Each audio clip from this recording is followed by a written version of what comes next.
Hola, buenas noches.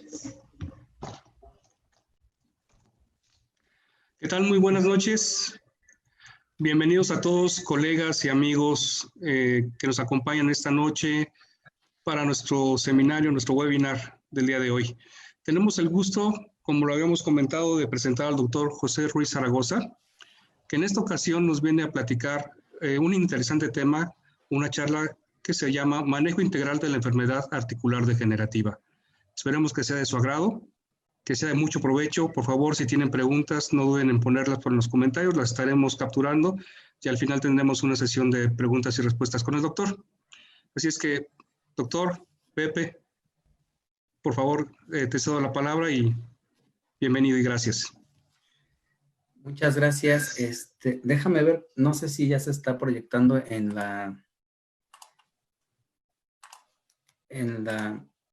a ver si ya se está proyectando la pantalla.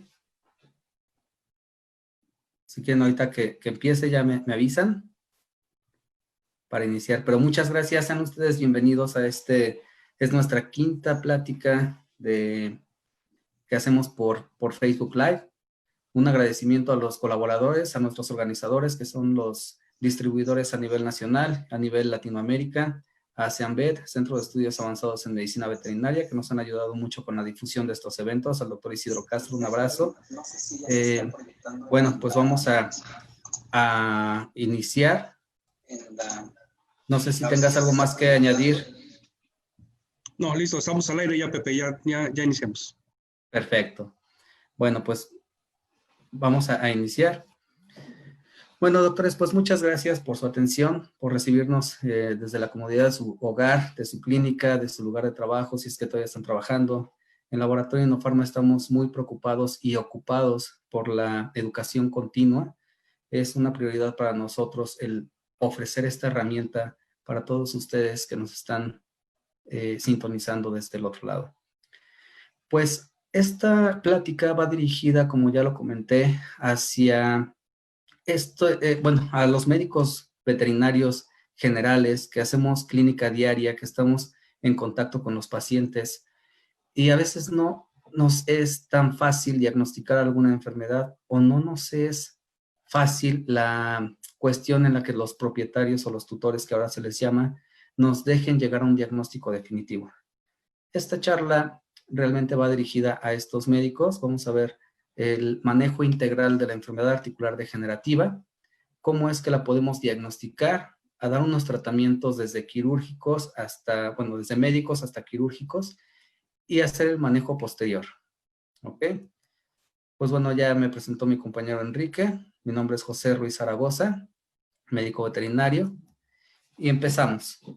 El primer paso hacia la curación es conocer cómo es la enfermedad. Este es un proverbio latino que es conocido desde hace mucho tiempo y es cierto, doctores. Para eso es que estamos aquí, para eso es que venimos y asistimos a varios cursos, seminarios, talleres, en fin, todo lo que sea posible para aprender y saber más acerca de las enfermedades y saber cómo curarlas.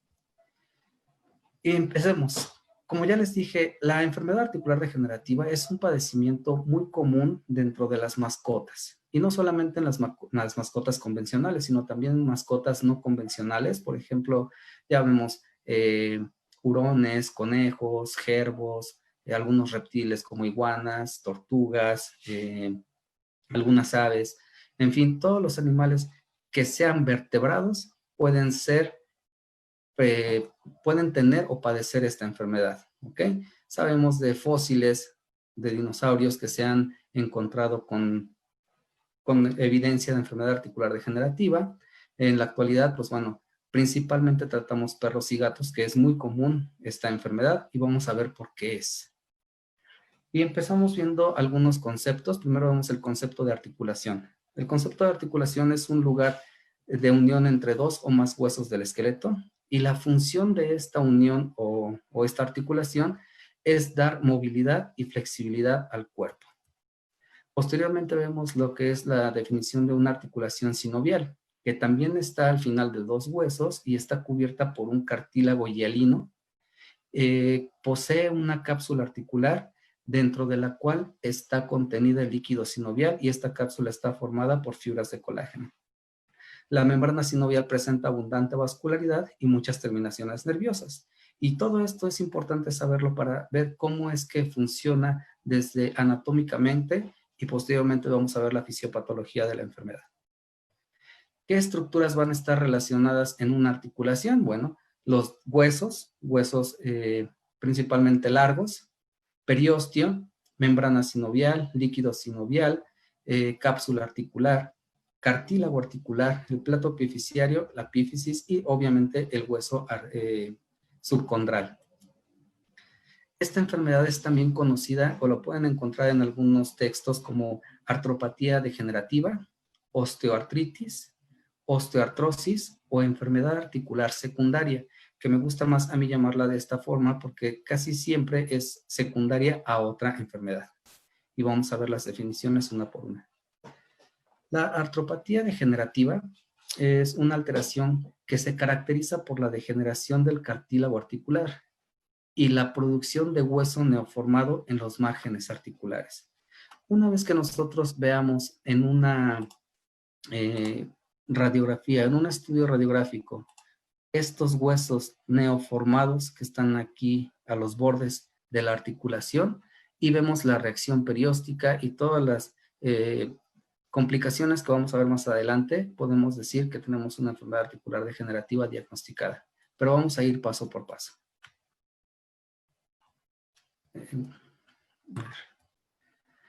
Osteoartritis u osteoartrosis. La osteoartritis enfatiza la naturaleza inflamatoria del proceso. Sin embargo, ya que la sinovitis suele ser mayor, muchos prefieren el término de osteoartrosis. En diferentes artículos o textos pueden encontrarla como de las dos formas, da igual, no hay diferencia entre las dos. Algunos dicen que la hay, pero realmente es la misma enfermedad o la misma patología que es la que vamos a estudiar. Enfermedad articular secundaria. Y este término es usado cuando se ha detectado que hay factores desencadenantes, por ejemplo, una inestabilidad articular secundaria a una conformación anormal. ¿A qué se refiere esto? Por ejemplo, si tenemos un paciente que presenta una luxación patelar congénita que ya está en un grado entre 3 y 4, incluso desde el 2, puede empezar a mostrar una inestabilidad articular. Esto va a dar como resultado la anormalidad de esa articulación y va a dar la enfermedad articular degenerativa. Pero también se puede dar por ruptura de ligamentos, algunos otros tejidos blandos como músculos, tendones, fracturas intraarticulares. Si no son tratadas a tiempo o no son detectadas a tiempo, pueden desencadenar en una enfermedad articular degenerativa. La enfermedad articular degenerativa, cabe mencionar y se los hago saber a todos, no es una enfermedad que se pueda curar. No se cura la enfermedad articular degenerativa. El diagnóstico o la finalidad del diagnóstico de esta enfermedad va encaminada a desacelerar los cambios degenerativos de dicha enfermedad. ¿Ok? Y si vemos la definición, es un proceso de envejecimiento del cartílago que es producida por la pérdida gradual de proteoglicanos, que son los componentes básicos de la matriz ósea y también de la matriz cartilaginosa, y a medida que se va deteriorando estas fibrillas de colágeno, van perdiendo el apoyo y el cartílago tiende a desintegrarse. A esto se le conoce como fibrilación. La enfermedad articular degenerativa se va a presentar. Bueno, en esta enfermedad el cartílago pierde la función de parachoques y además va a haber una falta de lubricación en la articulación y va a ser más susceptible de la fricción repetida. Es decir, si nosotros vemos en una radiografía que ya hay cambios en los huesos, que ya hay hueso neoformado y que tenemos una inflamación de la membrana sinovial, que la cápsula articular presenta algunos... Ya presenta quistes subcondrales y ya vemos que hay daño en el cartílago. Este daño en el cartílago va a hacer que la fricción entre hueso y hueso se esté dando repetidamente y va a ser lo que va a matar a los condrocitos y vamos a verlo un poquito más adelante. Esta enfermedad se atribuye usualmente a causas ya sean genéticas, por las enfermedades del desarrollo, que vamos a ir desglosando poco a poco, nutricionales y traumáticas. Es considerada como una forma de osteoartritis. Y vamos a ver cómo se clasifica. La clasificamos en no inflamatorias y en inflamatorias. Dentro de las no inflamatorias tenemos las causas traumáticas, genéticas y nutricionales. Traumáticas pueden ser por varias causas o bueno, pueden presentarse algunas cuestiones. Por ejemplo, traumáticas, fracturas articulares, una luxación patelar traumática, una fractura expuesta de una articulación o una fractura expuesta articular. Genéticas, pues ya vimos como la luxación patelar, la displasia de cadera, osteocondritis disecante, en fin, va a haber muchas enfermedades que van a ser genéticas que pueden desencadenar como secundaria la enfermedad articular degenerativa. Nutricionales también, hemos visto que hay falta de nutrientes en donde también puede desencadenar esta enfermedad. Y las inflamatorias, tenemos infecciones y afecciones autoinmunes.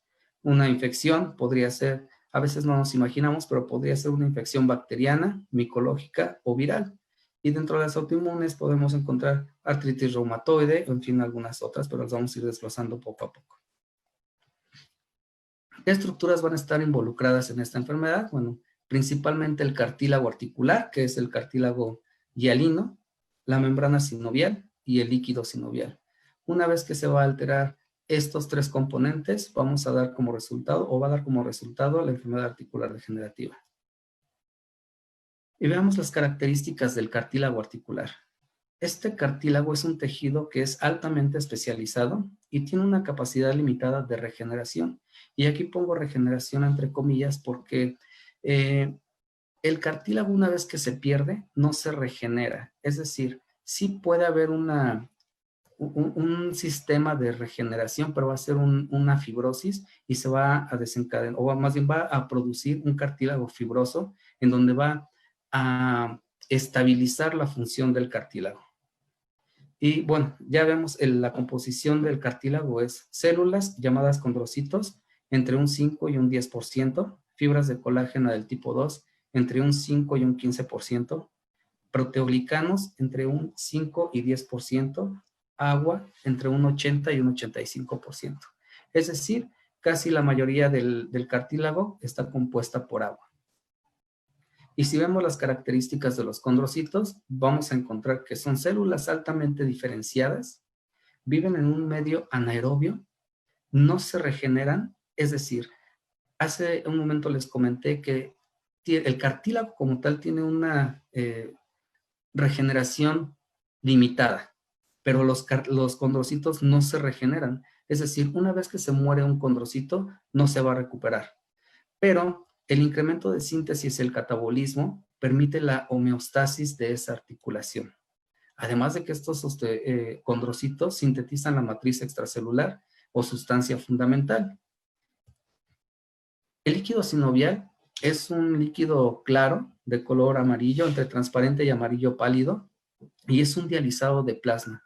Es un tipo de líquido hístico al que se le ha formado o se le ha añadido hialuronato lubricante. Ahorita vamos a ver de dónde proviene este hialuronato y cómo es que funciona.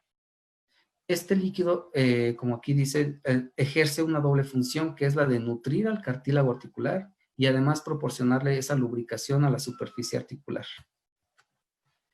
Al inicio de la enfermedad articular degenerativa ocurre cuando el hueso y el cartílago son degradados y en el proceso inflamatorio se presentan estas condiciones. Hay una reacción compensatoria de los condrocitos, hay un agotamiento de los condrocitos, posteriormente va a haber una disminución de la síntesis de proteoglicanos. Es decir, ya empezaron a reaccionar los condrocitos porque hay una fricción repetida o un estímulo o una lesión. Posteriormente estos condrocitos se van a agotar, van a empezar a liberar sustancias químicas y la disminución de proteoglicanos, lo que le va a quitar a este líquido sinovial la capacidad de ser lubricante y además de tener al cartílago ese efecto de parachoque. Y la membrana sinovial está compuesta por dos capas, una interna y una externa. La membrana interna está compuesta de dos tipos de células. Las células sinoviocitos tipo A, que sirven para eliminar los desechos, las eliminan por vía linfática, y los sinoviocitos de tipo B, que son los que sintetizan al hialuronato y la mucina. Estos dos componentes le van a proporcionar al líquido sinovial su viscosidad y sus propiedades lubricantes, además de que esto va a nutrir al cartílago. Y aquí vemos histológicamente una lesión cartilaginosa. En un inicio vamos a ver en una osteocondritis, que va a ser una inflamación del cartílago y del hueso subcondral. En el cartílago va a haber cambios. ¿Cambios de qué tipo? De color, de espesor y de textura. Estas tres características que han cambiado van a dar como resultado la enfermedad articular degenerativa y son las que histológicamente podemos ver cuando tenemos esta enfermedad. En el número 2 vemos líneas de fisura. Ya empezamos a tener falta de, ya empezó a fisurarse y de ahí va a empezar a degenerarse o a degradarse todo el cartílago hasta desaparecer. El 3 y 4 muestra el cartílago en una inflamación. Aquí vemos en el 3 un poquito de todavía cartílago no tan inflamado y del 4 ya se ve inflamado con una hiperemia y se ve la inflamación, cambio de color.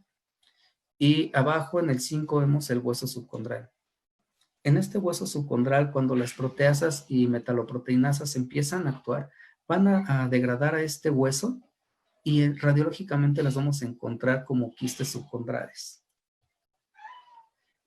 ¿Cómo se mantiene esta enfermedad? Bueno, primero, la lesión o el estímulo está presente y persistente. Posteriormente se va a dar una activación de los condrocitos y estos van a hacer que se liberen prostaglandinas y va a haber un incremento de proteasas y una disminución del colágeno. Dentro de o si vemos ya la fisiopatología, está relacionada con una serie de eventos bioquímicos y estos van a ocurrir en cascada que van a llevar inevitablemente a la muerte de los condrocitos. Y si ya vimos que esos condrocitos no se regeneran, va a haber un problema real en esa articulación. Dentro de las causas predisponentes que se ven principalmente para la presentación de la enfermedad articular degenerativa, vamos a encontrar como en primer lugar la edad. Pacientes gerontes que presentan ya claudicación o restricción en el movimiento o no quieren ya moverse, no quieren jugar, no quieren brincar. Estos pacientes probablemente van a presentar esta enfermedad ya como diagnosticada. Sabemos que todos en algún momento vamos a presentar un grado de enfermedad articular degenerativa y esperamos que sea lo más viejito posible, ¿no? Aquí la causa principal es el envejecimiento o la edad del paciente, pero también por traumatismo y no solamente en pacientes viejitos, pueden haber pacientes jóvenes que presentan enfermedad articular degenerativa secundaria a otra enfermedad del desarrollo y las vamos a ver un poquito más adelante desglosadas. Traumatismos, pacientes o perros de trabajo, perros que hacen agility, perros que están de guardia y protección, perros que juegan mucho, que son esos pacientes o esos perros que están acostumbrados a sus dueños a llevarlos al parque y aventarles el palo para que vayan o la pelota y están corre y corre y corre o juegan con otros perros, pueden también tener, por ese choque constante de los huesos, pueden tener o pueden desarrollar la enfermedad articular degenerativa. Y enfermedades, ya vimos como tales, enfermedades del desarrollo o enfermedades del sistema inmune. Las causas más frecuentes son, por ejemplo, perros que ya vimos por traumatismo, excesivo estrés, alta actividad o ejercicio. También un déficit en el sistema inmunológico y los desórdenes genéticos son los más comunes. Estos desórdenes genéticos, por ejemplo, si tenemos un paciente pastor alemán, pastor belga, un labrador, un cobrador, que ya sabemos que posteriormente pueden ser predisponentes de presentar una enfermedad articular degenerativa secundaria a una displasia de cadera, por ejemplo, en estos pacientes que mencioné, es muy común. Entonces, los desórdenes genéticos pueden ser muy constantes en la presentación de esta enfermedad. Pero pacientes de talla pequeña o mediana a miniatura pueden también presentarlos, sobre todo en rodilla. Me ha pasado mucho ver pacientes de talla de mediana o de grande a gigante padecer de cadera o de la articulación coxofemoral, y pacientes de talla pequeña, de mediana a miniatura, en afecciones de rodilla. No es una regla, pero me ha tocado ver más casos de este tipo.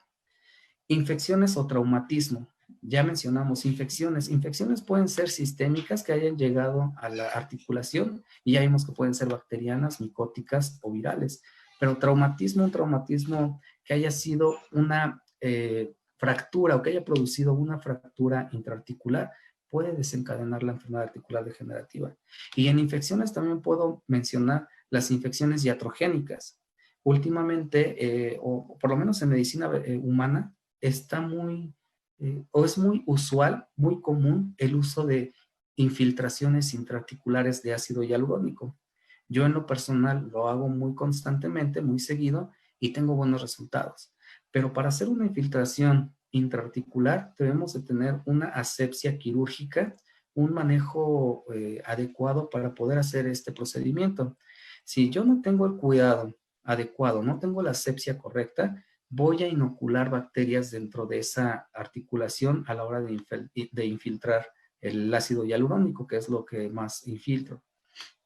Entonces voy a producir una infección iatrogénica. Entonces, de esta forma nos explicamos cómo pueden ser las infecciones. Y si vemos la incidencia anatómica, vamos a encontrar que en los miembros torácicos se va a presentar más comúnmente en hombros, o la articulación escapulohumeral, en codo, articulación húmero-tibio, húmero radioulnar, y en carpos. Son las principales articulaciones del miembro torácico donde se encuentra esta enfermedad. Y en los miembros pélvicos vamos a encontrar en la articulación coxofemoral, femorotibio-patelar y tarsiana, o también metatarsiana, o tarso-metatarsiana. Podemos encontrar esta afección en estas articulaciones por incidencia anatómica. Incidencia por enfermedad. Y vamos a ver, va a ser secundaria a qué. Por ejemplo, ya hablamos de displasia de cadera. La displasia de cadera es una enfermedad del desarrollo y se diagnostica dentro de los primeros 4 meses de edad del paciente. Hay una técnica en donde se toma un estudio radiográfico con el paciente anestesiado, se toma la radiografía en hiperextensión y se rota ligeramente hacia medial los dos fémures, tratando de que las patelas queden lo más alineadas posible.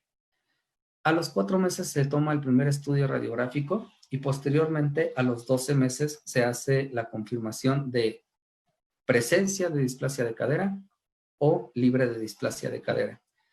Esto es importante porque la Federación Canófila Mexicana emite un certificado en donde tu paciente o tu mascota está libre de displasia de cadera. ¿Y esto de qué me sirve? A los propietarios les sirve porque su paciente, en primera, sí es apto para reproducción, y en segunda, sus cachorros o los perros que vaya a tener para venta o algo, los puede vender mucho más caros. Es muy sencillo esto de entender. La verdad es que además médicamente podemos ver, si ya tenemos un paciente que presenta la displasia de cadera, vamos a tener oportunidad de tratarlo desde una etapa muy temprana y evitar o tratar de desacelerar los cambios degenerativos que vaya a tener este paciente. Posteriormente tenemos la enfermedad articular degenerativa de codo, que pasa también, o incluye también la osteocondritis disecante, que es una enfermedad también en donde se tiene que tratar quirúrgicamente. Por ejemplo, aquí no viene mencionada, pero la no unión del proceso ancóneo también podría desencadenar una enfermedad articular degenerativa. Si vemos hacia las rodillas, ruptura del ligamento craneal cruzado. La ruptura del ligamento craneal cruzado es importante porque hay 2 formas. Una puede ser la idiopática, en donde todavía no sabemos exactamente por qué se rompió este ligamento, y puede haber rupturas parciales y rupturas totales. Pero cuando es traumática, sabemos que este paciente o pacientes que están muy activos, pueden presentar la ruptura. Por ejemplo, en medicina humana es muy común que en los futbolistas de fútbol soccer se rompen ese ligamento. ¿Y por qué es? Porque corren mucho de un lado, detienen la carrera y van hacia el otro lado. Ese tirón hace que se pueda romper ese ligamento. Y en los perros es muy común. Y me ha tocado ver perros de raza molosa, por ejemplo, Bulldog, los Rottweiler, en donde tienden o hay una tendencia mayor hacia estas razas. No es patognomónica, no es una raza que sea la única, no, todas pueden tener ruptura del ligamento craneal cruzado, pero me ha tocado ver más en estos casos. Hay varios métodos de diagnóstico, lo vamos a ver más adelante, pero bueno, los métodos diagnósticos de la ruptura del ligamento craneal cruzado se hacen en el examen ortopédico y más abajo tenemos la luxación patelar. La luxación patelar podemos tener dos presentaciones, congénita y traumática. La congénita se ve mucho más constantemente en razas de medianas a miniatura. Es decir, razas como chihuahueños, Yorkshire Terrier, poodles, en fin, razas pequeñas. Me ha tocado ver mucha incidencia de luxación patelar congénita. También tenemos fracturas articulares, en donde pues cualquier raza está expuesta a padecerla. Puede ser por un traumatismo, cambios en el ejercicio excesivo, en fin, las fracturas articulares se pueden presentar en cualquier enfermedad, a cualquier hora y cualquier sexo. Incidencia por edad. Bueno, ya vimos que los pacientes geriatras son los que más son propensos a desarrollar esta enfermedad. Pero ya vimos que también pacientes jóvenes pueden desarrollar esta enfermedad y va a ser secundaria a una enfermedad del desarrollo. Por ejemplo, ya vimos la displasia de cadera, luxación patelar, enfermedad articular de codo, en fin, varias enfermedades que pueden afectar o desencadenar esta enfermedad. Pero principalmente en pacientes geriatras se presenta con más frecuencia. El manejo diagnóstico o los diagnósticos diferenciales que debemos de tener en cuenta. Uno, debemos diferenciar entre los diagnósticos de enfermedad articular degenerativa de los neurológicos. Por ejemplo, pongo este perro de raza Dachshund abajo a la izquierda, porque puede presentarse un paciente de esta raza sin movimiento de los miembros pélvicos y se arrastra, por decir. Y uno lo ve y puede pensar que está teniendo alguna afección en cadera o en las rodillas. Pero si ya sabemos que la raza es predisponente de enfermedad de disco intervertebral, pues ya sabemos hacia dónde dirigir nuestro diagnóstico. Entonces, los diagnósticos neurológicos son diferenciales de nuestra enfermedad articular degenerativa. Ortopédicos. Bueno, si hay una fractura que no hemos diagnosticado, que no hemos notado, que no se ha visto, puede ser un diagnóstico diferencial. Pero también, por ejemplo, otra enfermedad que se da mucho en razas miniatura, se me fue el nombre. Necrosis avascular de la cabeza de fémur. Necrosis avascular es una enfermedad que se da muy frecuentemente en razas miniatura y también debemos hacer el diagnóstico porque podríamos estar confundiendo con algo ortopédico o algo traumático. Y las lesiones a tejidos blandos también, si tenemos un paciente que tiene lesión de músculos, si hay ruptura de tendones o ruptura de músculos, vamos a poder confundirla con esta enfermedad. Por eso es importante ir dirigiendo nuestro diagnóstico. Y bueno, ¿cómo lo vamos a diagnosticar? Primero debemos de tener en cuenta el examen ortopédico. Y examen ortopédico es un tema que puede ser o es candidato a una plática completa diferente y lo vamos a hacer en dos partes. Primero, en dinámica y en estática. En dinámica vamos a evaluar a nuestro paciente, como su nombre lo dice, en dinámica, caminando. Es decir, le vamos a decir al propietario o al tutor que camine con su paciente. Lo vamos a hacer en tres partes. caminata, trote y galope. Porque de esta forma, bueno, de esas tres formas se distribuye diferente el peso en los miembros y puede ser que estemos enmascarando o no viendo alguna claudicación de algún miembro. Por eso es que hacemos estas tres, caminata, trote y galope. Posteriormente, bueno, y hay que verlo de todos los ángulos posibles, hacia adelante, hacia atrás, de lado, del otro lado, en fin. Posteriormente hacemos que suba escaleras, que suba la escalera, porque de esta forma el peso va a estar dirigido, si va subiendo la escalera va a estar dirigido hacia atrás, entonces el peso va a estar distribuido más en los miembros pélvicos. Y después le decimos que baje, lento, porque vamos a hacer que el peso se vaya hacia los miembros torácicos. ¿Qué vamos a evaluar en este examen a la dinámica? Bueno, evaluamos tres cosas. Primero, la locomoción, la integración y el equilibrio.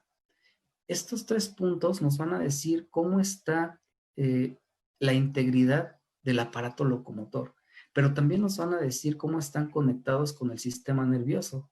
Es decir, en la locomoción o capacidad para desplazarse de un lugar a otro, vamos a evaluar la posibilidad de que ese paciente, o vamos a ver cómo ese paciente distribuye el peso simétricamente en los cuatro miembros. ¿Ok? En la integración vamos a ver cómo se integra el aparato locomotor con los nervios periféricos. Es decir, si este paciente es capaz inconscientemente de adaptarse a las irregularidades del piso. Y el punto 3, que es el equilibrio. En esta parte vamos a evaluar si el sistema locomotor ya se conecta con todo el sistema nervioso central y hacemos una prueba muy sencilla en donde va caminando el paciente y cambiamos de dirección bruscamente y vamos a notar si el paciente es capaz de contener o de mantener el equilibrio. ¿Ok? Y en estática vamos ya a manipular a nuestro paciente.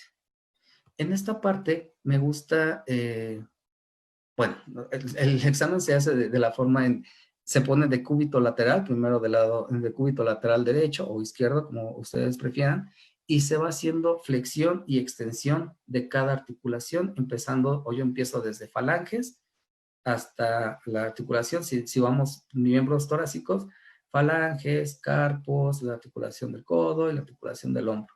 Flexión y extensión, y posteriormente nos vamos hacia los miembros pélvicos. En el examen ortopédico a la estática, vamos a ver a nuestro paciente, vamos a notar cambios que estén directamente relacionados con una articulación. Es decir, en el examen, y en general en el examen ortopédico vamos a detectar disminución en el rango de movimiento a la marcha o en el examen a la dinámica, y a la manipulación vamos a detectar crepitación en la articulación que esté afectada. ¿Ok? Una vez que detectemos que hay crepitación, podemos irnos directamente hacia esa articulación, hacerle un diagnóstico un estudio más profundo para llegar a un diagnóstico definitivo. Los signos clínicos que vamos a encontrar en la enfermedad articular degenerativa son, primero, claudicación intermitente. En un estadio inicial, puede el paciente presentar dolor intermitente, es decir, no todo el tiempo lo va a estar manifestando. Por lo tanto, podríamos ver un paciente que a veces claudica y a veces no. O a veces tiene una claudicación entre grado 1 y grado 2 que tal vez puedan ser imperceptibles.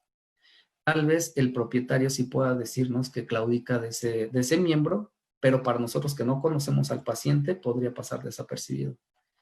Podríamos ver rigidez después del reposo.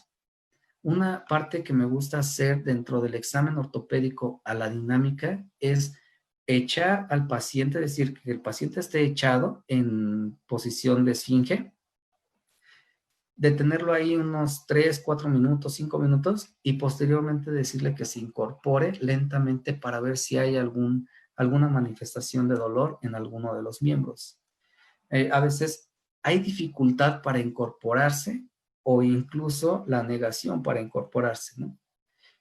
Ya más avanzada la enfermedad podríamos encontrar atrofia muscular. Por ejemplo, si vemos en las imágenes, la imagen del pastor alemán, es una imagen muy clásica de una enfermedad articular degenerativa secundaria a una displasia de cadera. Si este paciente es joven, podríamos decir, está teniendo el dolor por la misma displasia de cadera. Pero si es un paciente ya entre 4 o 5 años, podríamos decir, tiene enfermedad articular degenerativa secundaria a la displasia de cadera. Y es común este caminar que le llaman de brinquito de conejo, porque está cambiando el punto de equilibrio hacia los miembros torácicos. Y vamos a ver un paciente con hipertrofia de miembros torácicos y atrofia de miembros pélvicos. A esto se refiere el punto de la atrofia muscular. Vamos a ver asimetría articular comparativa. Por ejemplo, este paciente dálmata, si presenta una enfermedad articular degenerativa y además hay una inflamación severa en esta articulación de los carpos, si la comparamos con el otro miembro, pues claro que se ve una diferencia. Por eso vemos que hay una asimetría articular comparativa. Dificultad de desplazamiento o totalmente la negación. Como ya les comenté, podría ser que este paciente ya no se quiera incorporar porque le duele muchísimo, ya no puede, ya no se puede levantar. Incluso dice, yo ya no quiero caminar, ya no se levanta. Y entonces ya empezamos a ver un paciente postrado. Pero, por ejemplo, este paciente que se ve aquí en medio, se ve cambio en la biomecánica, en la biodinámica, Es decir, este paciente ya está apoyando con este miembro pélvico derecho hacia afuera. Ya no tiene la capacidad de mantenerse en una forma o su postura normal. Ya está bien, ya está teniendo un cambio en su biodinámica. Entonces, estos cambios pueden ser ya signos de una enfermedad articular degenerativa de moderada a grave. ¿Qué otra signología vamos a encontrar? Bueno, ya vimos que podemos tener una signología episódica, es decir, puede presentarla, puede no presentarla. El dolor es referido. El cartílago es aneural, no presenta nervios, por lo tanto este dolor que se ve o que se presenta en la articulación es referido. ¿Y referido de dónde? Principalmente de los ligamentos, del hueso subcondral y de la cápsula articular. En general, del tejido periarticular que está inflamado puede manifestarnos los signos de dolor, pero no es de cartílago porque el cartílago es aneural. En una fase silenciosa, es decir, inicial, va a haber solamente una alteración de estos condrocitos. Pero cuando ya pasamos a una fase descompensada, estos condrocitos están agotados, incluso se empiezan a degenerar y la biomecánica ya cambió. ¿Ok? Los métodos diagnósticos que tenemos para esta enfermedad, pues principalmente los estudios radiográficos y es lo que más tenemos a la mano todos los médicos. A veces ya todos los tenemos en el consultorio, en nuestra clínica, y si no, conocemos a alguien que tenga máquina de rayos X y nos puede hacer el estudio radiográfico. Como regla general, mínimo, se necesitan 2 proyecciones de un estudio radiográfico. Es decir, aquí estamos tomando un estudio de codo, pues vamos a tener una craneocaudal y una mediolateral. ¿Ok? En los estudios radiográficos vamos a encontrar en los primeros estadios una discrepancia de signología con los hallazgos radiográficos. Es decir, en un estadio muy inicial podríamos ver a un paciente que tiene dolor, que manifiesta claudicación intermitente, pero en la radiografía no vamos a encontrar nada, porque todavía no hay cambios, todavía no hay hueso de neoformación que nos pueda decir que ya hay una enfermedad articular degenerativa presente. En estos casos, a veces solo se puede apreciar la esclerosis subcondral, ¿ok? Pero vamos a tener una etapa inicial discrepancia. Por eso debemos de recurrir a otros métodos diagnósticos o, en su defecto, hacer un estudio radiográfico posterior para darle seguimiento a este paciente. Una vez instaurada la enfermedad, vamos a encontrar en los estudios radiográficos unos puntos muy claves. Primero, efusión y tumefacción del tejido periarticular. Este podría no verse en la radiografía porque los tejidos blandos se ven muy poquito, pero sí podríamos determinar que hay tumefacción y efusión del tejido periarticular. La presencia de osteofitos. Estos osteofitos ya van a decirnos que hay presencia o ya está diagnosticada la enfermedad articular degenerativa. Además de que la reacción perióstica nos va a decir bastante. Esclerosis del hueso subcondral. La esclerosis es un endurecimiento principal o inicial del hueso subcondral y posteriormente va a haber una degeneración o una degradación de este hueso subcondral. ¿Ok? Va a haber subluxación de la articulación. Por ejemplo, si vemos esta articulación ya está casi la mitad de la cabeza femoral fuera del acetábulo. Entonces, ya sabemos que este paciente manifiesta enfermedad articular degenerativa. Y no necesariamente haya sido de displasia de cadera, la pudo haber presentado tiempo después, porque a veces hay esa confusión que creemos que displasia de cadera es sinónimo de enfermedad articular degenerativa. Y no es así.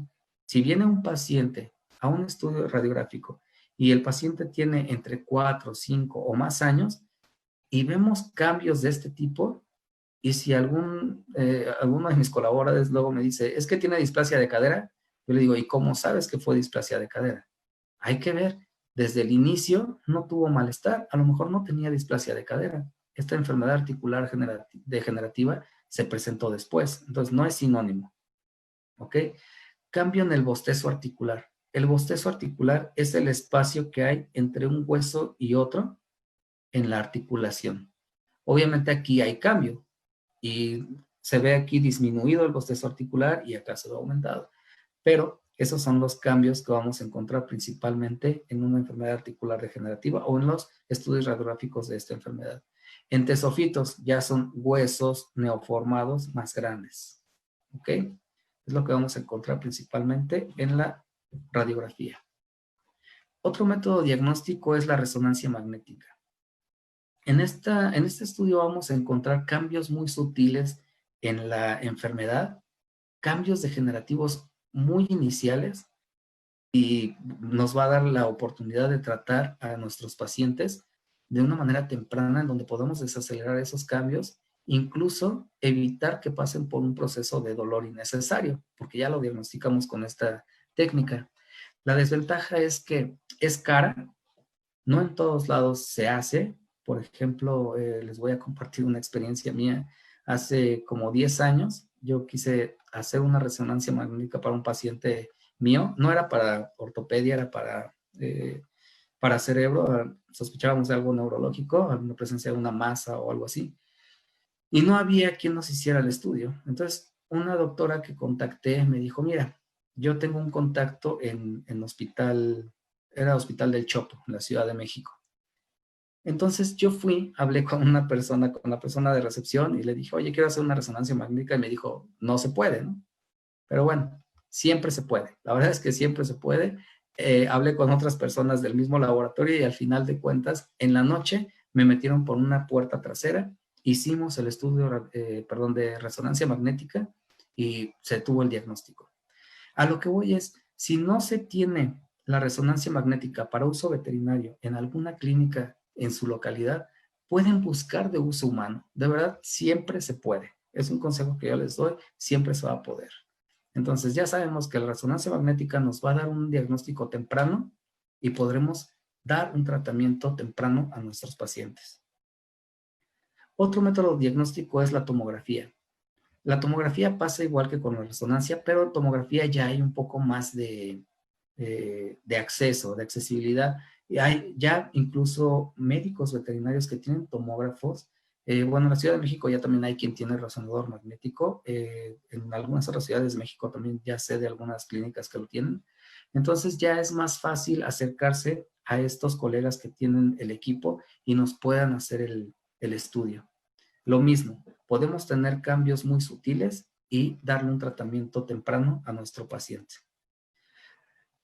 La artroscopía también es un método diagnóstico, pero aquí vamos a tener algunas contras. ¿Cuáles van a ser esos contras? Primero, no todo el mundo lo hace. No todo el mundo tiene un artroscopio.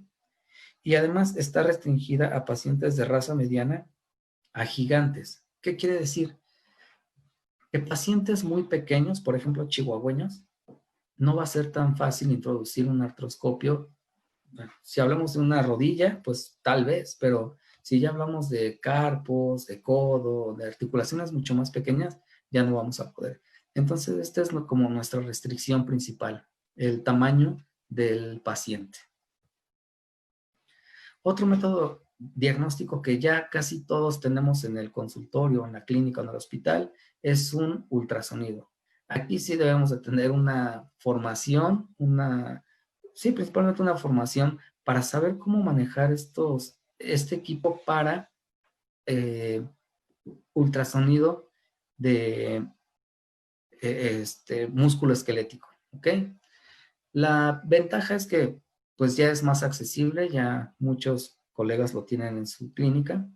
La desventaja es que necesitamos un transductor que tenga una frecuencia alta, porque recordemos que en el estudio o en los estudios de ultrasonografía, a mayor frecuencia, menor profundidad. Es decir, para hacer un ultrasonido de abdomen, podríamos hacerlo bien con un transductor que tenga una frecuencia entre 5, 8, 8.5, hasta 13. Y esos son como los más comunes. Pero si ya queremos hacer un ultrasonido de músculo esquelético o para articulación, necesitamos un transductor que tenga una frecuencia mínimo de 35 MHz. Entonces, estos transductores son caros. Hablando en pesos mexicanos, podríamos ver que un transductor podría costar, dependiendo de la marca, entre 50,000 y 100,000 pesos. Entonces no son tan accesibles, pero habrá quien sí lo tenga y podría utilizar, y este método también nos puede ayudar bastante a diagnosticar la enfermedad en una etapa inicial o temprana. Obtención y análisis de líquido sinovial. En este líquido sinovial o esta obtención, la verdad es que es muy fácil, es una artrocentesis, de cualquier articulación se puede hacer. Se obtiene el líquido sinovial y vamos a evaluar algunos parámetros. Por ejemplo, vamos a evaluar el volumen del líquido, turbidez, color del líquido sinovial, la presencia de células, leucocitos. Vamos a ver que principalmente, en la cantidad total de leucocitos que encontremos, el 90% debe de ser de células mononucleares y el 10% debería de ser de células polimorfonucleares. Si vemos variación en esta relación, podríamos ya sospechar de una infección. ¿Ok? Podríamos tomar la muestra y enviarla a un laboratorio para que nos hagan el análisis. Podríamos hacer también un estudio citológico y eso ya muchos también tenemos el microscopio en la clínica y podríamos hacerlo directamente. Aquí podríamos detectar infecciones bacterianas y micóticas. Entonces es un método bastante bueno para utilizar y diagnosticar. Otro método sería la biopsia sinovial. Aquí ya implicaría tomar una muestra de tejido de la membrana sinovial, mandarla a histopatología y que nos digan si ven cambios realmente significativos o que nos pudieran dar un diagnóstico de esta enfermedad o de alguna enfermedad que fue primaria. Y el tratamiento, bueno, el tratamiento va dirigido principalmente a manejar el dolor, favorecer la movilidad de esa articulación y en general del paciente, desacelerar los cambios degenerativos que hay en la articulación y darle un incremento a la calidad de vida del paciente. ¿Okay? Decía Hipócrates que mitigar el dolor es obra divina. Y es verdad, doctores, porque realmente a veces tenemos pacientes que vienen politraumatizados o que vienen con alguna afección que cause dolor y a veces los vemos ahí nada más, no se mueve, no tiene dolor. Ah, bueno, si tiene dolor, tú soportas ese dolor, pero no sabemos si el paciente realmente esté soportando ese dolor. El único dolor fácil de soportar es el ajeno, ¿no? Y si vemos la definición del dolor, es una experiencia sensorial y o emocional desagradable que es asociada o no a potencial daño de tejidos y se clasifica en agudo y crónico. Entonces, teniendo esta definición y estos conceptos, debemos de considerar lo siguiente. ¿Se puede vivir con ese dolor? Este dolor tiende a incrementarse y si modifica la conducta del paciente. Es decir, un paciente que ya tiene un dolor crónico, que ya está teniendo incluso periodos de estupor, que ya está indiferente al medio, ya no puede vivir con ese dolor. Ya es un dolor crónico que hay que tratar. ¿Tiende a incrementarse? Pues sí, normalmente si no se atiende la afección primaria, vamos a tener un incremento de ese dolor y va a modificar la conducta del paciente, claro. Puede ser un paciente que en un inicio pueda estar indiferente al medio, que pueda estar como divagando, pero puede ser un paciente que ya cambió o ya aumentó ese dolor, ya está siendo más crónico ese dolor, incluso puede ser un paciente agresivo, un paciente que ya no tolere la presencia de un humano, incluso de sus propietarios. Por eso es importante ver cómo se maneja este dolor. Y aquí en esta parte quiero hacerles una invitación, un pequeño paréntesis.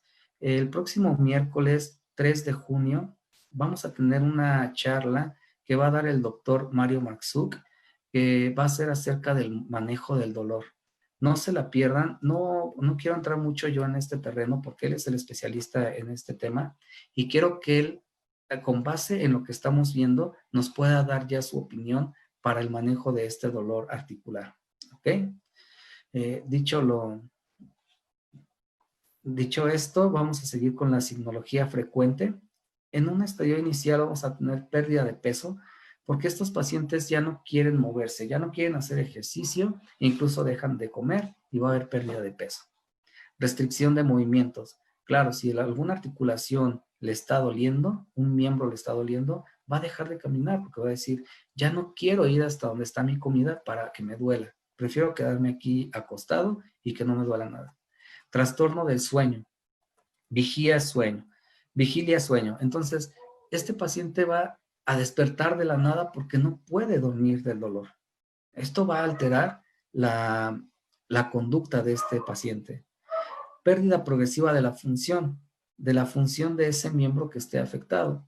Obviamente, si deja de apoyar un miembro, se va a atrofiar la musculatura y posteriormente puede perder la función de ese miembro. Y modificación de la conducta, que ya la vimos. Y nos hacemos la pregunta de por qué el dolor se vuelve crónico. Bueno, porque hay un estímulo persistente. Estos estímulos son repetitivos de lesión y además hay una exposición prolongada de sustancias tóxicas no degradables. Y ahorita vamos a ver cuáles son.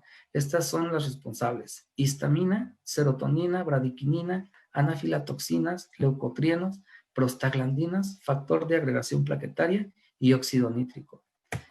¿Cómo se generan estas sustancias químicas? Bueno, primero hay la presencia de una irritación, trauma o infección. En la articulación estamos hablando.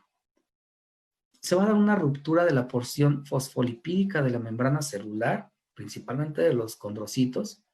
Va a haber una liberación de ácido araquidónico por las dos vías, que es la ciclooxigenasa o las ciclooxigenasas y la vía de las lipoxigenasas. Por la vía de las ciclooxigenasas va a haber liberación de tromboxanos, prostaciclina y prostaglandinas. Y por la vía de la lipoxigenasa va a haber infiltración leucocitaria y liberación de leucotrienos. Todo esto nos va a dar como resultado el dolor. Y ya que vemos cómo se genera el dolor, vamos a ver cómo es que lo vamos a controlar.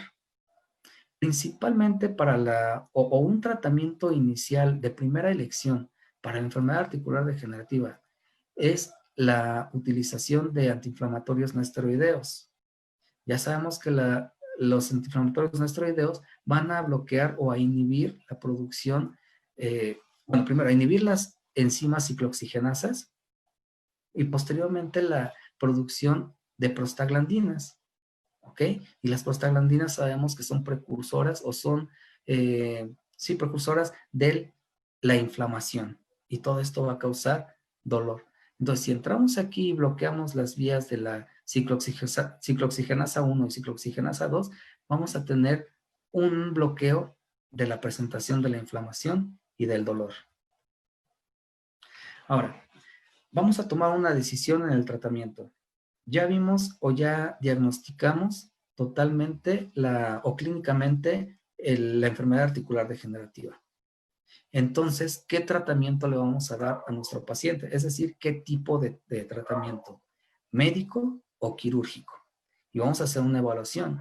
Por ejemplo, debemos de considerar qué articulación es la que está afectada, edad del paciente, costo de la cirugía y grado de daño. Yo aquí me gusta preguntarles luego a los alumnos, ¿qué es lo que harían? Por ejemplo, si tienen un paciente, pastor alemán de un año, año y medio, que presentó displasia de cadera y posteriormente hay una enfermedad articular degenerativa, ¿lo operarían? Pues sí, el pronóstico es muy bueno, es muy favorable, porque es un paciente joven y que se va a recuperar bastante bien. Y podríamos tener varias técnicas quirúrgicas para esta afección, ¿ok? Pero si ponemos en el otro extremo, es un paciente geronte de 15 años de edad, en donde está afectado el codo, por ejemplo, y la cirugía, pues, realmente va a ser cara, pero ni siquiera es por el precio, sino porque ya ni siquiera vale la pena hacerle un tratamiento quirúrgico a este paciente. Entonces ya no se opera. En comparación con el otro paciente que estábamos viendo joven, si fuera una afección de cadera, podría decir, ok, tengo la opción de hacerle un reemplazo total de cadera. ¿Cuánto me cuesta esa cirugía? Bueno, pues es costosa, bastante costosa. Algunos dirían, pues sí, todavía tiene unos 12, 13 años de vida mi perro y yo quiero hacerle esa cirugía. Entonces lo va a hacer. Pero médicamente o uno éticamente debe decir y poner en balanza estas cuestiones, ¿no? No por decir, ok, si voy a ganar mucho dinero con una cirugía de reemplazo total de cadera en este paciente de 14 años, pues bueno, tampoco es ético. Hay que entender que hay cosas que se pueden hacer y cosas que no se pueden hacer. Ahora vamos del ciclo de la osteoartritis. Primero va a haber dolor. ¿Por qué? Porque se van a liberar estas citocinas inflamatorias, va a haber degradación del hueso y del cartílago, posteriormente va a haber un incremento del estrés articular, debilidad del músculo porque se está dejando de utilizar, va a haber una atrofia muscular. En una etapa inicial va a haber ganancia de peso porque el paciente solo va a comer y echarse a comer y dormir, comer y dormir. Y después va a haber una disminución de peso. Entonces se vuelve otra vez. Sigue el dolor, sigue la liberación y es un ciclo que hay que romper. ¿Okay? Si vemos en tratamientos quirúrgicos, por ejemplo, no voy a describir las técnicas quirúrgicas ni cómo se hacen ni nada. Voy a decir cuáles son, porque esto sería como para otra plática, ¿no? Pero bueno, ya detectamos que hay una ruptura del ligamento craneal cruzado y las cirugías que van encaminadas hacia sustituir la función del ligamento craneal cruzado son las siguientes. Tenemos técnicas extracapsulares, que son la técnica de Flow, que es poner un alambre o una sutura de nylon o alambre sustituyendo la función del ligamento craneal cruzado. La técnica de tightrope es una técnica en donde se utiliza una fibra multifilamentosa que es mucho más fuerte que el nylon y que el alambre de acero quirúrgico. La técnica de la hamaca, esta es muy común, esta es la que más se practica en medicina veterinaria, por lo menos en México, esta es la que más se utiliza. Y la técnica de hamaca modificada, en donde se perforan los dos huesos, fémur y tibia, y se pasa por ahí la sutura de nylon, que es principalmente de nylon, y se sutura del lado lateral de la rodilla. ¿Ok? Pero también tenemos técnicas intracapsulares, por ejemplo, la sustitución del ligamento con fascia lata o con ligamento patelar. Son las dos técnicas que hay de técnicas intracapsulares. La foto se ve un poquito mal, no salió bien, pero bueno, después les presento otras fotos. Cuando tengo otro procedimiento se los puedo mostrar. Y las técnicas modificadores de la biomecánica. Estas son técnicas en donde se sustituye la función del ligamento que se rompió haciendo una osteotomía, que esta es la osteotomía niveladora del plato tibial. Se hace una osteotomía circular para retraer la parte proximal de la tibia o el plato tibial y de esta forma ejercer las fuerzas con los demás ligamentos que existen todavía, ¿ok? Además de que se pone un implante, una placa. Y el adelantamiento de la tuberosidad tibial, que también es una técnica para tratar de sustituir la función del ligamento craneal cruzado que se ha roto. Las técnicas de corrección de luxación patelar, porque ya sabemos que la luxación patelar es desencadenante de una enfermedad articular degenerativa posterior. Vamos a hacer lo siguiente. Hay una técnica que es la principal, la que más se utiliza en medicina veterinaria, que es la condroplastía, que si vemos los grados de luxación patelar, ahorita se los voy a explicar. Digamos, grado 0, que es lo normal, hacemos la palpación de la patela y en la corredera troclear se encuentra esta patela, es decir, está dentro de la corredera troclear. No la puedo luxar manipulándola, ¿ok? Ni se luxa sola. Eso es lo normal. El grado 1. Yo palpo la patela, la manipulo y la puedo luxar. Con cualquier movimiento o a la hora de soltarla, la patela regresa a la corredera troclear, pero sí se luxó. Ese es grado 1. El grado 2 es cuando yo encuentro a la manipulación, a la palpación, encuentro la patela puede ser dentro de la corredera troclear o fuera de la corredera troclear, pero con movimientos sutiles puede regresar o luxarse, regresar o luxarse. Entonces, este es el grado 2. El grado 3, a la palpación encuentro la patela fuera de la corredera troclear, la puedo regresar manualmente, pero con cualquier movimiento se sale otra vez. Este es el grado 3. El grado 4 es, encuentro la patela fuera de la corredera troclear y no la puedo regresar manualmente hacia la corredera troclear. Este es un grado 4, incluso en este grado 4 ya va a haber deformación de los huesos, una tibia sigmoidea y ya, en fin, ya va a haber deformación de otras estructuras. Obviamente esto va a causar una inestabilidad articular que va a desencadenar una enfermedad articular degenerativa. Entonces, la trocleoplastía consiste en lo siguiente. En un grado entre 2 y 3, que son las que principalmente se operan con esta técnica, es hacer más profunda la corredera troclear, haciendo un raspado de este cartílago, haciendo un corte en B dentro de la corredera troclear del cartílago, para que aquí se forme un cartílago fibroso y se haga más profunda la corredera troclear. En ese momento podemos regresar la patela a su lugar y hacemos una capsulectomía. Capsulotomía.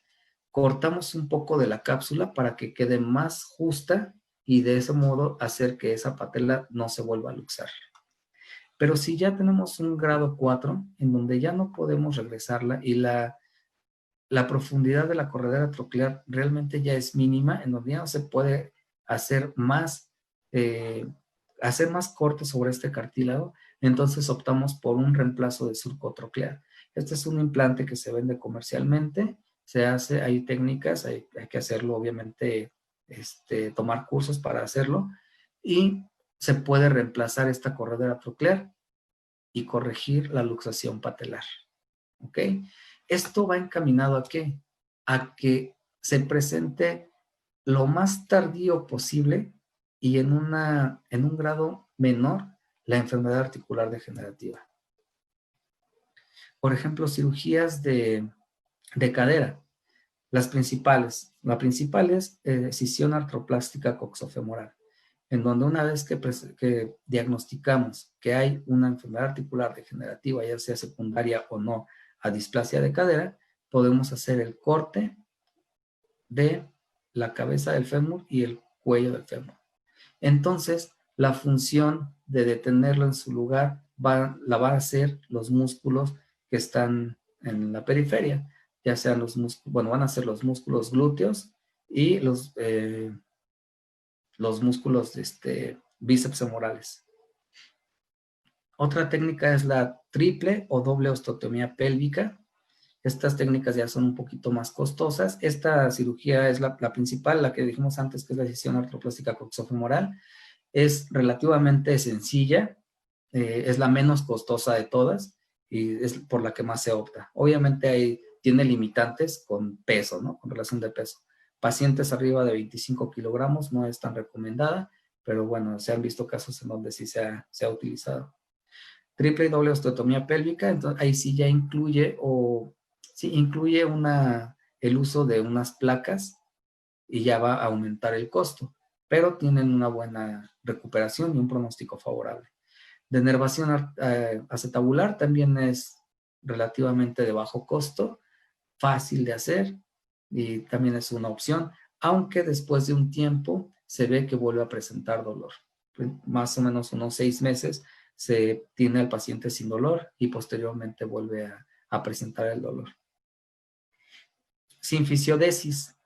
Sinfisiodesis púbica, juvenil, le llaman. Esta técnica consiste en cerrar o hacer que se cierre deliberadamente la sínfisis púbica. Es decir, con un electrocauterio abordo de la sínfisis púbica y con ese electrocauterio causo una lesión o quemo toda la sínfisis para hacer que esa se cierre. Una vez que se cierre, obviamente esta cirugía se hace en pacientes jóvenes, pacientes de 6 meses máximo. Entre 6 y creo que hasta 8 meses podría hacerse, pero más ya no. Porque lo que queremos hacer con esta técnica es que la sínfisis púbica se cierre, pero lo demás siga creciendo. Y de esta forma el ángulo de los acetábulos va a cambiar, así. Entonces va a abarcar mejor la cabeza femoral y va a tener mejor acoplamiento esa articulación. ¿Ok? Y obviamente el reemplazo total de cadera, que ya dijimos que es bastante costoso, no todo el mundo la hace, ya se hace más, pero habría que evaluar, poner en una balanza el costo-beneficio. Los tratamientos complementarios son acupuntura, que ha dado bastantes resultados. La verdad, sí quita el dolor, los pacientes se ven con una mejoría, incluso los propietarios mencionan que sí ven mejoría de sus pacientes. Terapia con láser, que está muy de moda, es un poquito cara, pero está muy de moda, se utiliza bastante bien y funciona. Ozonoterapia, células madre, lo mismo. Es caro, habría que ver quién podría hacer bien el manejo porque es complicado hacerla, entonces no todo el mundo la hace, hay que buscar un buen laboratorio que nos pueda garantizar que esas células madres se obtuvieron de forma correcta. Proloterapia, que es una forma de hacer una fibrosis o una artrodesis para quitar el movimiento de la articulación, principalmente en carpos, y hacer una artrodesis, quitar el movimiento y obviamente quitar el dolor. Terapia neural también se está utilizando bastante. Las artrodesis ya las mencioné. Infiltración articular, intraarticular. Hace rato mencioné que en medicina humana es muy común el uso de las infiltraciones intraarticulares con ácido hialurónico. En caballos, o los médicos que se dedican a medicina de caballos, lo utilizan bastante. Estas técnicas de infiltración intraarticular se utilizan mucho para pacientes que van a correr, que van a hacer ejercicio, que son de exposición, que hacen bailes, en fin, todas estas cuestiones las utilizan mucho. Entonces, en la práctica de medicina veterinaria para pequeñas especies está un poquito, digamos, subestimado, pero sí funciona. Yo lo he estado utilizando y la verdad es que sí funciona bastante bien. Obviamente se tiene que hacer la infiltración articular, ya dijimos, con una técnica totalmente aséptica quirúrgica y evaluando que sea o teniendo en cuenta que sea la mejor opción para este paciente, ¿no? Ya sabemos que la sustitución del líquido sinovial con productos que están hechos a base de hialuronato de sodio están diseñados para proveer volumen a ese líquido sinovial y calidad para que esté más viscoso y tenga más lubricación. Además de que el ácido hialurónico es el que nutre al cartílago. Entonces, sí va a dar una buena terapia, una buena terapéutica. Vamos a tener resultados casi que instantáneos, porque a la hora de aumentar el volumen vamos a evitar ese choque excesivo entre los dos huesos y vamos a tener un tiempo bastante considerable de uso terapéutico. Es decir, mínimo 6 meses. Entre 6 meses y hasta un año me han dado resultado a mí. Posteriormente ya sean las infiltraciones, las técnicas quirúrgicas, las técnicas o los manejos médicos que se vayan a dar, debemos de dar una rehabilitación a nuestro paciente. ¿Qué incluye esta rehabilitación? Bueno, pueden ser bastantes cosas. Una, electroestimulación. Vamos a dar terapias con estos TENS que se ponen y van a causar una contracción del músculo para que no se atrofie o que se recupere lo más pronto posible. Ejercicios de bajo impacto, obviamente caminar lento, que estén haciendo, hacer movimientos pasivos, ejercicios pasivos, caminatas controladas cuando ya pueda caminar nuestro paciente, es decir, con correa, hacerlos caminar poco, despacio, regresar, descansamos. Hidroterapia, son pacientes pequeños, de raza miniatura hasta medianas, podremos tener en una tina en casa, hacer esta hidroterapia. Si son pacientes ya más grandes, pues necesitaríamos una alberca o un centro de rehabilitación. Crioterapia, termoterapia, bueno, pues van casi de la mano. Vamos a hacer terapias con temperatura. Hacemos unas terapias de contraste con frío-calor, frío-calor. Podemos hacerlo también. Ha dado bastantes buenos resultados. Cinesiterapia, estar moviendo flexión, extensión, los miembros para que pueda esa articulación regenerarse poco a poco.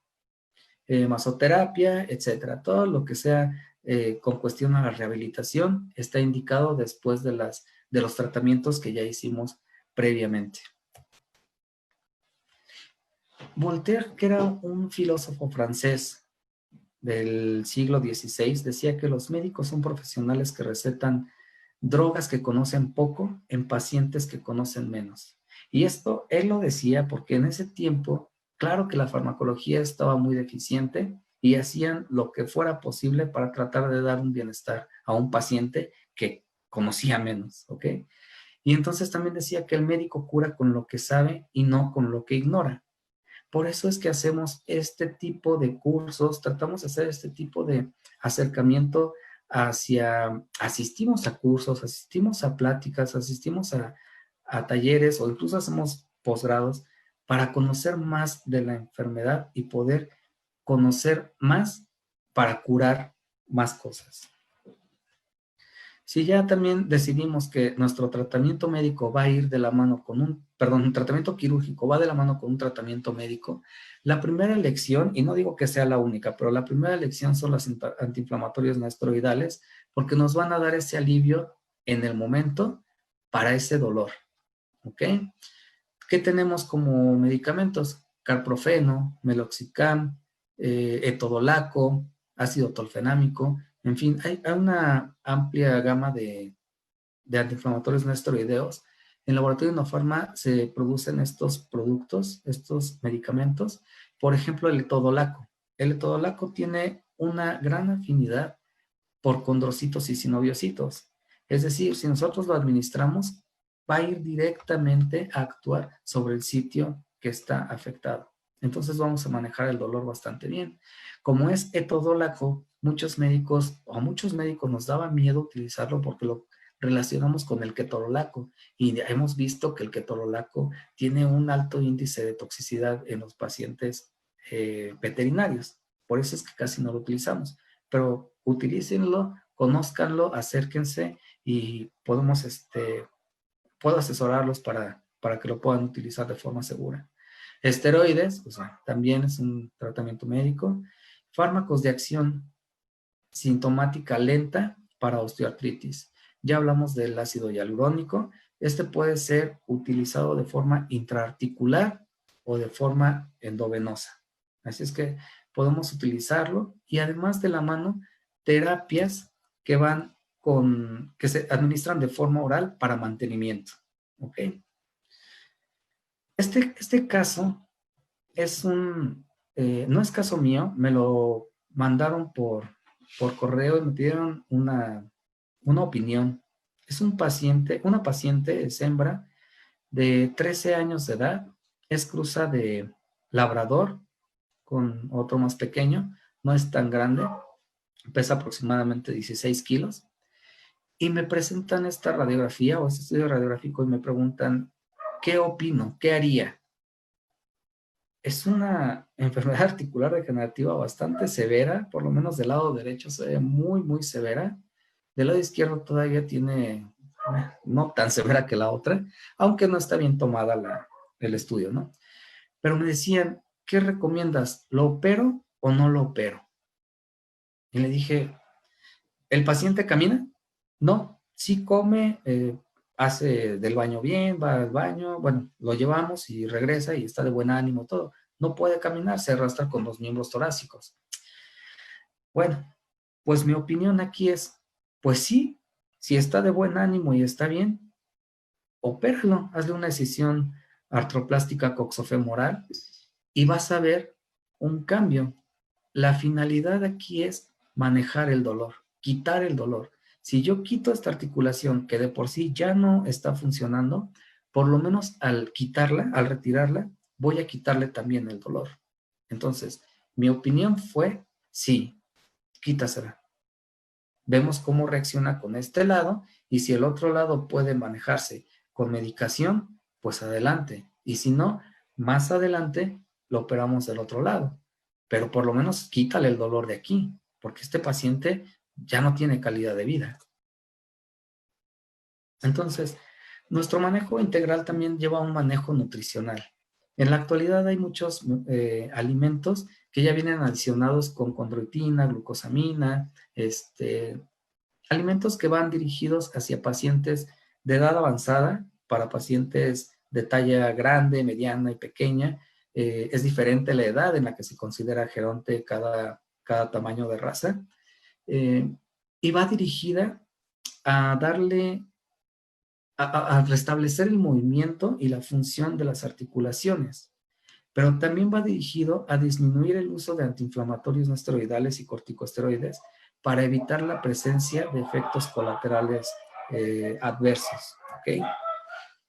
Algunos complementos nutricionales han mostrado efectos benéficos en esta patología, los llamados condromoduladores o condroprotectores. Ya les mencioné el Resveflex P, que está hecho a base de condroitin sulfato, glucosamina, ácido hialurónico, colágeno hidrolizado y resveratrol. El resveratrol es un antioxidante de origen natural que tiene efectos antiinflamatorios y analgésicos. Por lo tanto, puede ser, o bueno, ayuda bastante para estas presentaciones de la enfermedad articular degenerativa. Aunque también la adición de ácidos grasos omega 3 está muy de moda y ya se han demostrado efectos buenos. Dentro del tratamiento médico o en las actualidades del tratamiento médico tenemos el uso de ácido hialurónico, condroitin sulfato, glucosamina y condroitina, el uso de la técnica de células madre que ya mencionamos también, colágeno hidrolizado y por ejemplo las técnicas de salvamento que puede ser una denervación. Manejo integral. En primera instancia o hacia donde va dirigido nuestro manejo es manejar el dolor. Si este paciente tiene si tiene sobrepeso, vamos a bajar el peso, hacer un protocolo de ácido hialurónico con condroitina, ya sea endovenoso o intraarticular, que ya lo platicamos, glucosamina más condroitina oral, fisioterapia, por ejemplo, nadar, caminar, ejercicios pasivos, lo que ya mencionamos, denervación y procesos de salvataje como artrodesis o en casos de cadera, pues decisión artroplástica coxofemoral. Y en general, un manejo integral médico sería el uso de antiulcerosos, antiinflamatorios no esteroidales y condroprotectores que van a ser benéficos de corto a mediano y a largo plazo. Y bueno, con esto terminamos esta presentación. Espero les haya servido, haya despejado algunas dudas. Y si tenemos otras dudas, está mi contacto. Les dejo mi correo electrónico que es jose.ruiz@glr.mx para que me puedan mandar sus dudas y estar en contacto. Les recuerdo que el próximo miércoles tenemos otra charla. Todos los miércoles vamos a estar teniendo charlas de este tipo para poder fomentar la capacitación constante, la educación continua y además el quédate en casa. Por favor, no los abandones y quédate en casa. Por mi parte es todo y quedo para resolver algunas preguntas. Doctor Enrique, ¿ya estás por ahí? Sí, aquí andamos, espero se escuche. Sí, mira, tenemos algunas preguntas. Muchas gracias, Pepe, por la plática muy interesante. Gracias. Logré captar algunas preguntas aquí de nuestro auditorio. Ajá. Que de hecho algunas ya han sido contestadas, pero bueno, la primera, Paulina García nos pregunta, ¿desde qué edad se consideran gerontes, articularmente hablando, a los pacientes? Ok, va a depender del tamaño del tamaño de la raza. Por ejemplo, perros de raza grande a gigante, a partir de los 5 o 6 años empiezan a mostrar signos de vejez, ¿no? Ya los empezamos a considerar gerontes. Perros medianos, más o menos, perdón, a partir de los, no sé, 7, 8 años, 9. Pero para perros pequeños, hemos tenido longevidades ya muy largas. Por ejemplo, tenemos pacientes de raza pequeña de 15, 16, 17 años. Entonces, va a variar dependiendo del tamaño de la raza. Muy bien, gracias, Pepe. Sí, seguimos, ¿verdad? Ajá, sí, seguimos.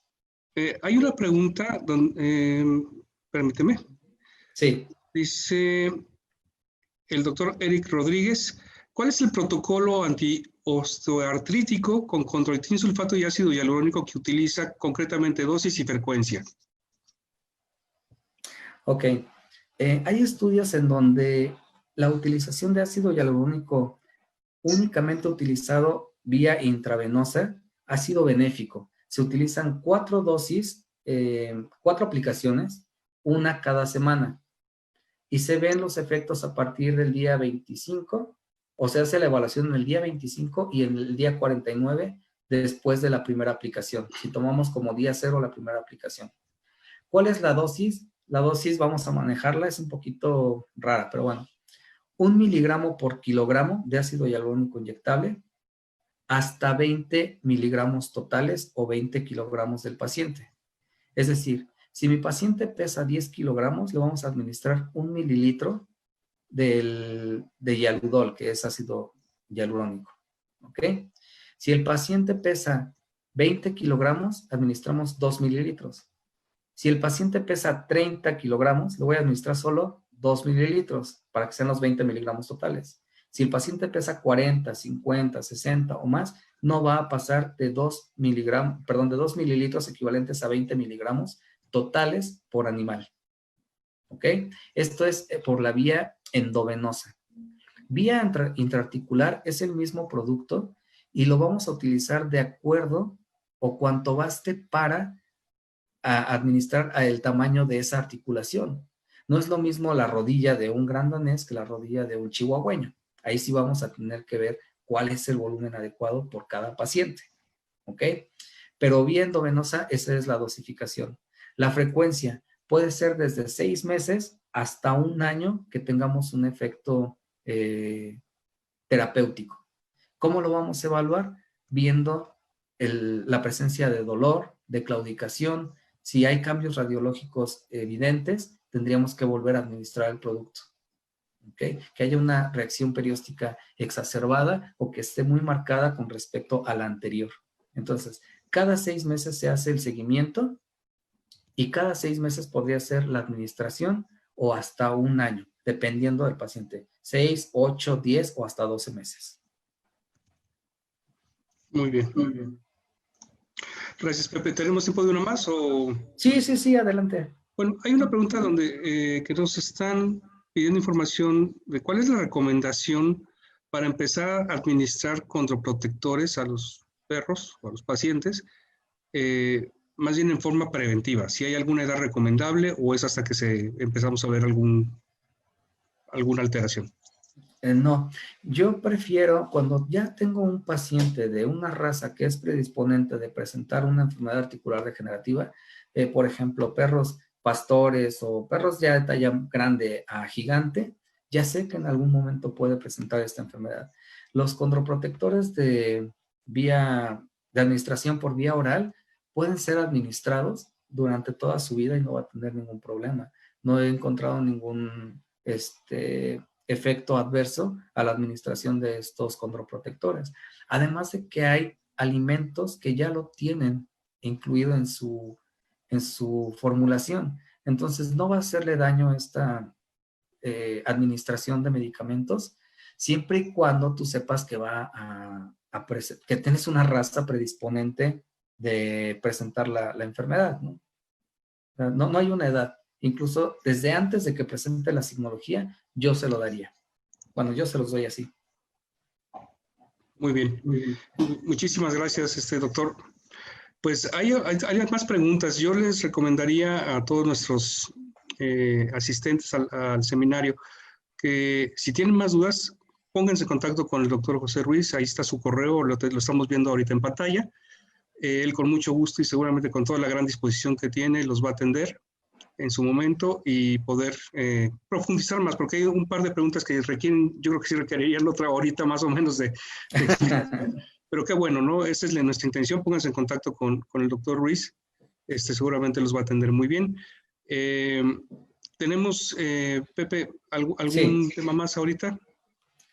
No, pues básicamente la invitación a que cada miércoles se conecten en punto de las 8 de la noche en Facebook, en Loeffler-Inofarma, en la página de Inofarma que es www.inofarma.com.mx, y en general un agradecimiento a todos los médicos que estuvieron presentes en esta plática, a nuestros colaboradores, organizadores que son los distribuidores a nivel nacional y a nivel Latinoamérica. Muchas gracias a todos, a CEAMVET, Centro de Estudios Avanzados en Medicina Veterinaria, al Laboratorio Inofarma, y bueno, pues, ¿qué les puedo decir? Estamos aquí para lo que se ofrezca. Están mis datos. Doctor Enrique, ¿algo más que añadir?